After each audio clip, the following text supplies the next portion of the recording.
Hi everyone! Welcome to another episode of Miracle Baby, a series of informative videos about infertility and its management.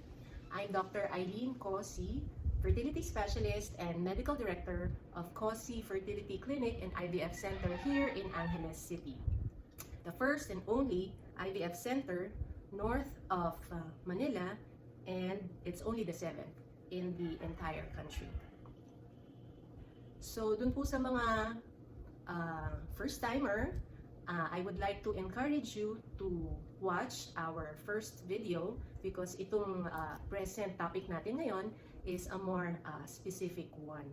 Para naman po dun sa mga not so new na viewers natin, thank you for your support.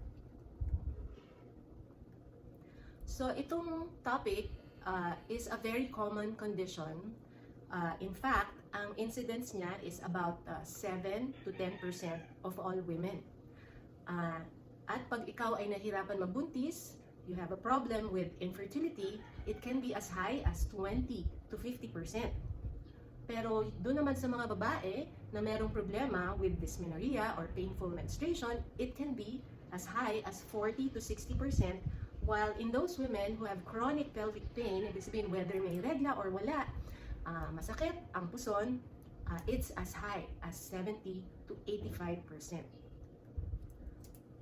At nowadays, parang ang incidence po nito is even higher dahil sa ang mga kababaihan ngayon ay we usually want to wait until later on in life, mga late 20s or even in the 30s na bago tayo nag-aasawa, or kung nag-asawa man or may partner, we usually want to delay starting having a family because we want to prioritize our career. So we want to get married later, and because of this, there's incessant ovulation. Ibig sabihin, paulit-ulit tayong nag-ovulate and therefore nagre-regla, and usually we want to have fewer children, and pag nanganak tayo, madalas hindi rin tayo masyadong matagal na nagpapadede.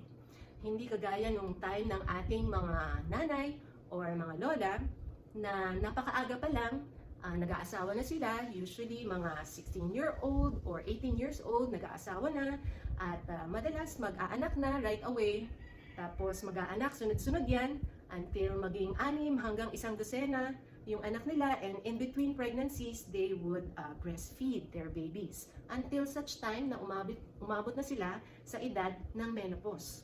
Ibig sabihin nun, halos hindi na sila nagregla sa buong buhay nila dahil parati silang either buntis or nagpapadede or nagmenopause na.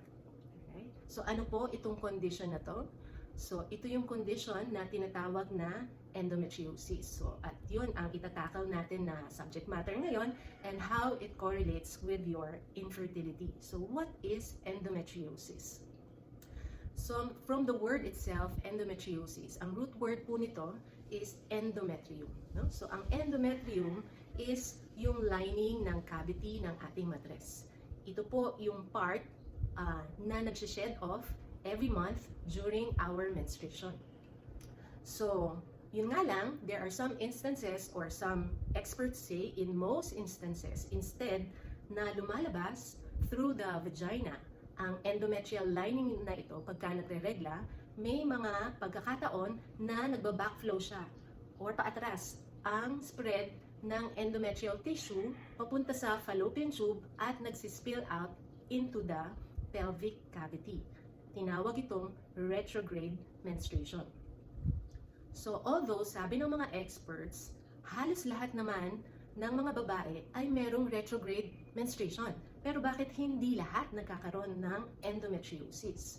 So ang sabi nila, dahil may other factors na kailangan present para magkaroon ng endometriosis aside from retrograde menstruation. Sabi nila, one of them is our immune system, kaya daw probably immunologic disease ang pelvic endometriosis. Sabi naman ng iba, may kinalaman yung ating diet, no? Kaya pinopromote ngayon yung tinatawag na anti-inflammatory diet kasi nasanay na tayo, no, sa high fat, high sugar, high calorie, maraming processed food at preservatives in our diet, at ito daw po ang nakapag-contribute sa high incidence ng endometriosis sa mga kababaihan ngayon. Aside from that, studies have also shown that our environment also has something to do with it. So yung mga chemicals or toxicants that are present in the environment, that come in contact with our body like dioxin, ay na-implicate na rin as a possible cause of pelvic endometriosis. So anong kinalaman ng tinatawag na mababa ang matres sa endometriosis at sa infertility? So ang endometriosis kasi merong mga common sites na kung saan siya nagsispread. No? As I said, pag nag-retrograde menstruation tayo at lumabas through the fallopian tube yung endometrial implant, pwede siyang mabuhay dun sa mga structures that are around the uterus. So ang matres po natin ay nasa gitna ng ating pantog na nasa harapan at yung rectum, which is at the back. So ang endometriosis pwede siyang dumapo sa surface ng matres, sa ovaries, sa bituka, sa pantog, and even to distant organs like the lungs or the brain. Pero medyo mas rare na po yun. So ang pinaka-common places kung saan nabubuhay ang endometrial tissue is dun sa bandang likuran ng ating matres, o yung tinatawag na uterosacral ligament. No? So itong picture na nasa left side is a laparoscopic finding, or pagka tinignan po through a camera ang matres at ang pelvic cavities, ito ang normal na nakikita. So syempre, hiwa-hiwalay ang mga organs natin, matres, sa ovary, sa bituka at sa pantog. Pero itong picture na nasa right side is a picture of a woman who has endometriosis. Napakalaki po ng kaibahan, hindi ba? So ito yung likod ng matres niya, at itong mga itim-itim at mga blebs na nakikita natin are all endometrial implants. And because of this, instead na maging normal ang posisyon ng matres, nagiging mababa siya. So ano ba ang normal na posisyon ng ating matres? Yun ang tinatawag na anteverted or papunta sa harapan, anteverted. Yung mababa ang matres na sinasabi ng ating mga nanay is yung retroverted. So although merong mga babae na pinanganak na retroverted talaga ang matres, most of the patients na nakikita natin na may retroverted ay naging retroverted lang dahil sa pelvic endometriosis. So meron ding mga babae na midline, ibig sabihin nasa gitna yung position ng kanilang matres. So kung sinabihan na kayo na kailangan kayong magpahilot dahil mababa ang inyong matres, wala po akong maiko-comment dito dahil actually napakahirap kapain ng matres natin unless we do an internal examination on the patient. So kung minsan naman po ang endometrial tissue ay nag-i-implant sa ating ovary. This is also a very common condition, at every time na magre-regla, bumabaon ng bumabaon lalo yung endometrial tissue dun sa surface ng ating ovary at mag-i-invaginate siya from the cortex, from the outer portion, papasok siya, and every time na nagre-regla, dumudugo din ito. Kaya naiipon sa loob ng structure na to, which eventually becomes the cyst, ang chocolate brown na fluid na actually is similar to menstrual blood. Kaya ang tawag natin ngayon dito sa type of cyst na to is a chocolate cyst. Kapag naman ang endometriosis, naapektuhan ang ating fallopian tube, which is right next to the ovary, pwede naman din ito mag-cause ng blockage of the fallopian tube, usually yung distal portion o yung part na merong mga daliri. No?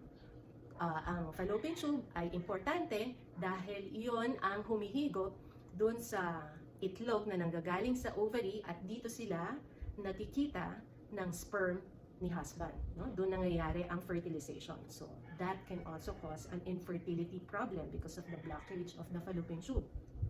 The other type naman ng endometriosis din is pagka nabaon yung endometrial implants dun sa mismong laman ng ating matres, dun sa muscle niya. At every time na nagre-regla, ang sakit-sakit nito dahil hindi nga lumalabas yung dugo, instead na iipon siya dun sa laman. Kaya namamaga yung matres pero actually wala namang bukol. No? So ito yung tinatawag na adenomyosis. It can also present with heavy menstrual cycles. So as you can see, it's easy to understand now that how infertility happens in a woman who has endometriosis. So hindi po masyadong importante whether anteverted or retroverted ang uterus ng isang babae. What's important is whether yung fallopian tube niya is barado or not, and of course kung affected din yung ovary, because alam naman natin na sa ovary nanggagaling yung mga itlog na napoproduce natin every month na kailangan ma-fertilize ng sperm ni husband para mabuo ang isang embryo. So how do we diagnose endometriosis? Paano ba natin malalaman? Knowing na even just being infertile itself, mga 50% na agad yung chance na ako pala ay may endometriosis at hindi ko pa alam. In fact, yan ang problema ng mga eksperto dahil madalas nade-delay bago malaman na ang isang babae pala ay may endometriosis. And the reason is because the symptoms tend to be brushed off.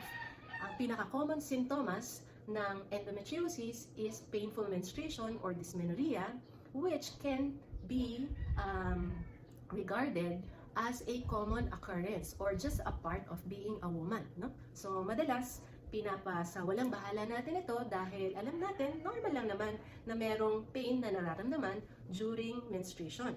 Hindi natin alam kung actually start na pala to ng endometriosis. So, and ang sinasabi ng mga matatanda is, anyway, itong nararamdaman mo ngayon ay mawawala naman pagka ikaw ay nagbuntis. So, the symptoms will resolve with pregnancy. So, madalas nating naririnig yan na dati bago ako nag-asawa, ang sakit-sakit pagka nagre-regla ko. And then, eventually, nawala na. At lalo na kung sunod-sunod na ang kanyang pagbubuntis. No? And kahit na magpa-check up ka sa isang doktor at nagko-complain ka ng severe dysmenorrhea at in-examine ka niya, wala naman din siyang makikita minsan. And there is also no non-invasive diagnostic test na pwedeng i-request. Sana kung meron lang isang test na pwedeng ipagawa, a blood test or something, an x-ray that will reveal kung ikaw pala ay may endometriosis, mas madali siyang ma-diagnose. But then, because of the lack of this non-invasive na diagnostic test, nade-delay ang diagnosis natin for about mga 9 years. So kahit nasabihin mong nag-umpisa ang symptoms mo at the age of 20, baka 29 years old ka na bago ma-discover that you actually have the disease. So, paano natin siya madadiagnose kung wala namang test, no? So, it's usually because of the symptoms lang. So, ang hinahanap natin, of course, is yung type of dysmenorrhea that is progressively severe. Ibig sabihin, kung nung mas bata-bata ka, hindi masyadong masakit, and then eventually, nung nasa 25 years old ka na, tsaka lang siya nag-umpisang maging mas intense yung pain, at palala siya ng palala, ito ang type of dysmenorrhea na tinatawag na secondary. Ibig sabihin, secondary to a pathology. Kasi meron ding dysmenorrhea na primary, ibig sabihin, probably wala ka namang endometriosis kasi halos pare-pareho lang or pantay-pantay lang yung severity of pain na nararamdaman mo ever since na nag-umpisa kang magregla until now. Another symptom na importante na illicit sa mga pasyente natin is yung tinatawag na deep dyspareunia or masakit pagka nagko-contact. Ang complaint ng pasyente is parang may natatamaan, no? So hindi siya dun sa bukana lamang. A cyclic chronic pelvic pain, as I mentioned earlier, even infertility lang, pwedeng symptom na pala yan ng endometriosis because sometimes patients can be completely asymptomatic, walang nararamdaman, and yet meron na pala silang endometriosis. So that's the paradox of it all.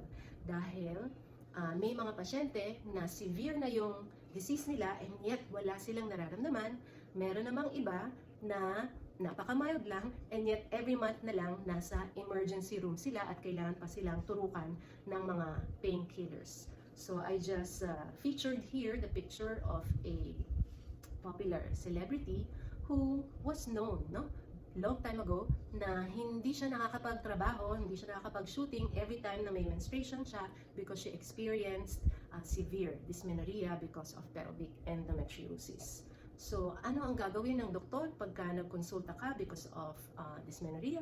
Of course, if you have a partner or if you have sexual experience, an internal examination will be done and hanapin ng doktor kung merong tenderness or pain dun sa area ng puson as well as sa likod ng matres. At usually hindi masyadong gumagalaw ang matres dahil nakadikit nga siya sa bituka. At merong mga areas doon na pagka natatamaan ay masakit at paminsan-minsan makakapa din na malaki pala ang ovaries because you already have a chocolate cyst. No? So pag may chocolate cyst na ang isang babae, ito lang ang pwedeng makita during ultrasound. But it happens only in about 50% of patients na who would consult with dysmenorrhea or patients who have pelvic endometriosis. So makikita lang siya sa ultrasound pag may chocolate cyst na. Pero kung walang chocolate cyst at yung endometriosis is nasa surface lang ng matres, ng ovary, or ng bituka ng pantog, of course, hindi po yan makikita sa ultrasound. So, ano pa ang pwedeng mga other tests para malaman kung meron kang endometriosis? So, actually, there is a certain blood test na pwedeng ipagawa pero hindi natin masyadong ginagamit. Ang pangalan niya is CA125. So, from the word itself, CA or cancer, it's usually a test for cancer. But endometriosis is a benign condition. But it can also be used for monitoring, no, treatment for pelvic endometriosis. So, ibig sabihin, hindi siya masyadong specific for pelvic endometriosis, pero sometimes ginagamit siya na paraan para malaman kung gumagaling ka sa treatment na binibigay sa'yo. So, ang endometriosis is benign, huwag tayong matakot, although sometimes, yeah, it seems like a malignant condition dahil nagsispread siya sa ibang parte ng katawan at kahit na naoperahan ka na or nagamot ka na, pabalik-balik pa rin siya, parang cancer. Pero ang endometriosis is a benign condition, although, yeah, pwede siyang mag-malignant degeneration, especially kung more than 40 years old ka na, hindi naman po masyadong madalas ito. So, but there are some tests that we want to request for in a woman who has pelvic endometriosis and is wanting to get pregnant. Dahil ang gusto po nating malaman, especially kung meron kang cyst sa ovary, is kung marami ka pa bang itlog na natitira dun sa ovaryo mo.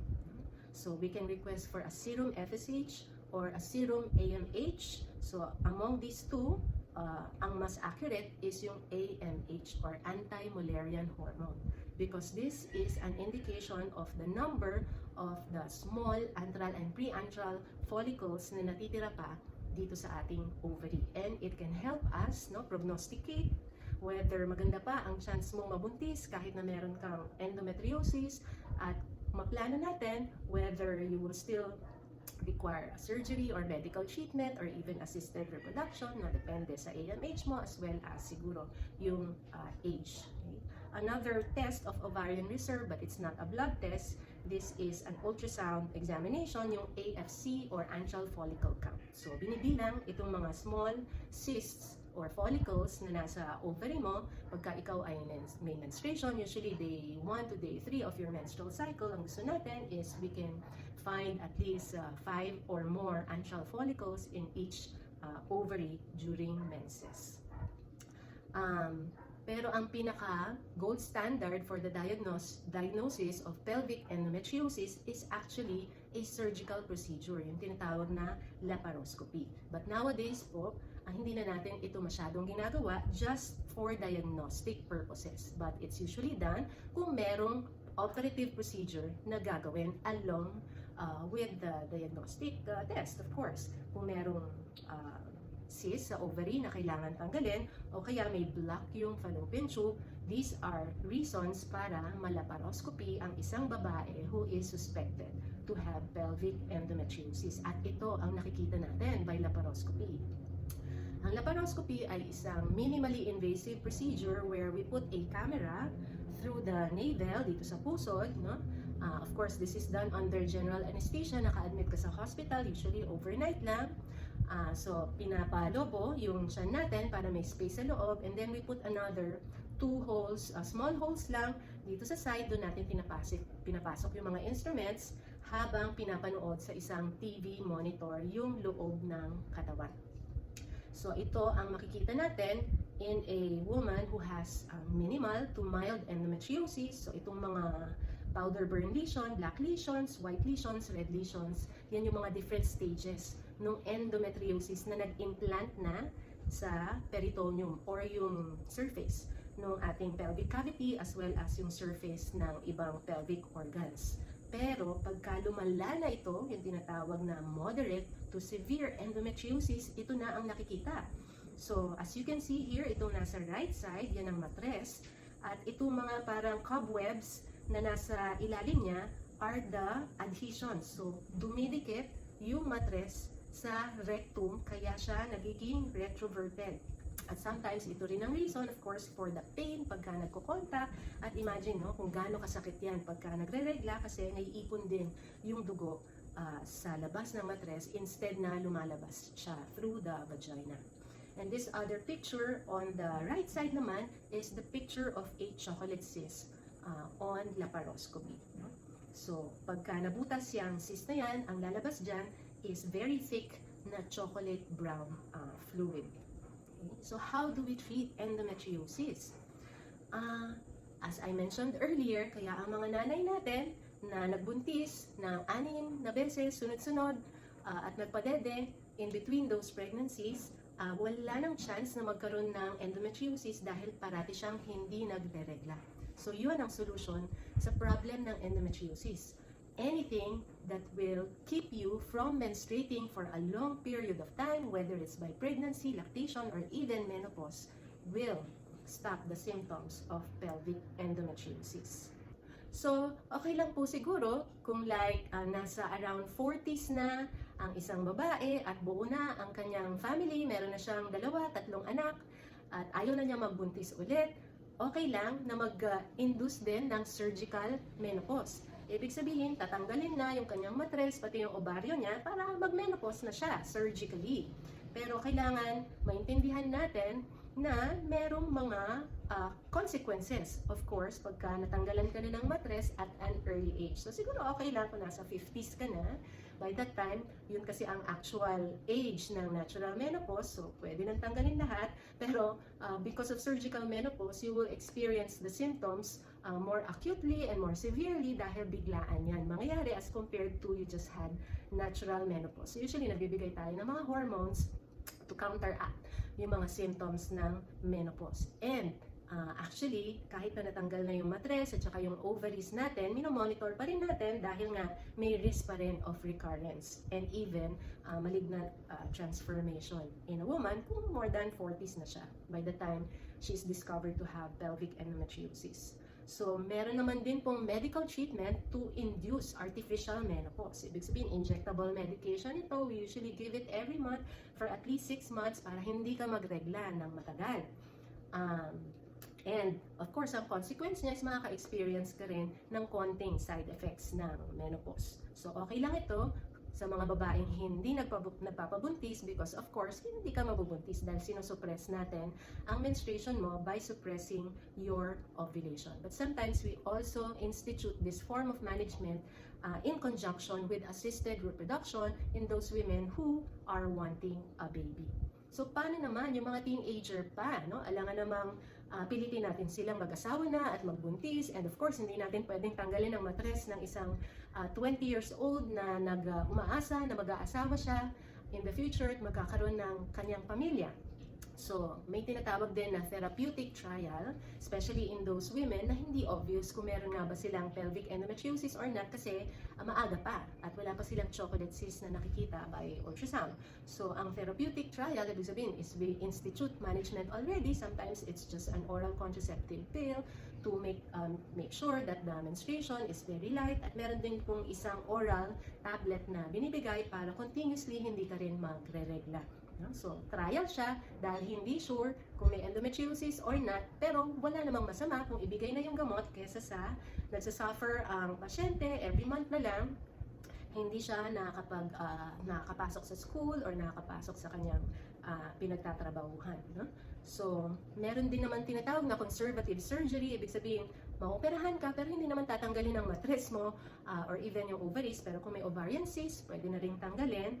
Pero itong procedure, of course, is conservative, ibig sabihin as much as possible, we want to leave healthy ovarian tissue as much as we can to optimize yung chance na mabubuntis pa siya in the future. No? So in fact, after a laparoscopic procedure to take out an ovarian cyst or procedure to take out blockage of the fallopian tube, gumaganda ang chance na mabuntis ng isang babaeng may endometriosis. Usually it lasts for about mga 6 months. Kasi after 6 months na nagregla ka na naman ulit, no? Syempre yung chance na babalik yung endometriosis is there. That's why we just give usually a time frame of 3 to 6 months depending on the age of the woman and if there are other factors to consider, whether mataas, mababa yung sperm count ni husband o kaya barado naman yung fallopian tube. No? Those are the factors that we consider whether we go ahead with assisted reproduction or maghihintay pa tayo ng another 6 months after the surgery. No? So, ang assisted reproduction in the form of IUI or intrauterine insemination is performed in women who still have patent fallopian tubes, no? And ang sperm count ni husband is normal. Pero ang success rate niya is hindi po ganyan kataas, especially in women who have pelvic endometriosis. So, ang pinaka magandang choice na assisted reproduction is what we call IVF or in vitro fertilization, more popularly known as test tube baby. Sa test tube baby or IVF, hindi na kailangan ng patent fallopian tube, and even pag mababa ang sperm count ni husband, maganda pa rin ang chance na mabuntis as compared to IUI. But I will not be explaining the difference between these two as of now, and I will make sure that I will create another video that will explain to you more in greater detail kung ano yung kaibahan ng dalawang ito at kung alin sa kanila ang mas tama para sa inyo. So this is okay, of course, if you have a partner, meron kang asawa at nagpapabuntis kayo. Pero paano naman yung mga babaeng single pa at wala pa silang nakikita, hindi pa nakikita si Mr. Right, or they're not yet committed to a present relationship, and they found out that they have pelvic endometriosis, and then of course, habang tumatanda sila, they get worried na baka maubusan na sila ng itlog at bumaba lalo ang kanilang chance na mabuntis.